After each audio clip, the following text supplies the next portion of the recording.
Next time you see this plant in your backyard, don't cut it down, because this is the best natural painkiller you'll ever find. Some people even compare it to morphine.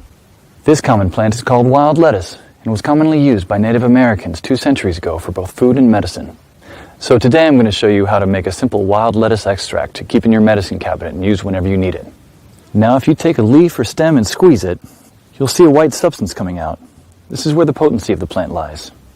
Because of this white juice, the early European settlers also called it opium lettuce. This milky substance doesn't contain any opiates, but it's working on the central nervous system directly to lessen the feeling of pain.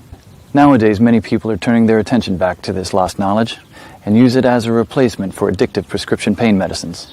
So let's avert our gaze from our modern survival thinking for just a bit and look at how our great-grandparents did it 150 years ago. This is exactly the kind of information I found in this 350-page book called The Lost Ways. This is probably the only survival book I've actually enjoyed reading. You won't believe how many survival things we've lost to history. I found the wild lettuce on page 113 and decided to make my own painkiller. I collected about 50 leaves today and washed them thoroughly. So the first thing you should do is grind them up in a blender, not very thinly and only just for a few seconds.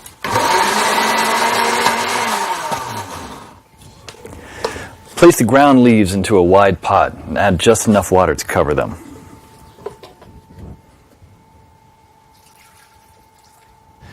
Now place the pot on the stove on low heat for 30 minutes. Do not let it boil because you'll destroy all the good stuff in it. Stir every 15 minutes until the water reaches a dark brown color, just like this. Now pour the substance while still hot into another pot through a strainer. Almost none or very little plant material should get through it. Try to squeeze as much water as you can while the plant is in the strainer. This solution contains all the core elements of wild lettuce, especially the pain-killing essence. But it's not concentrated enough yet. So in order to obtain this essence, you should warm it over low heat again until the water is vaporized, basically dehydrating the solution until it becomes a paste like this. Be careful at the end when there is little water left. You should not burn the extract at the bottom of the pot.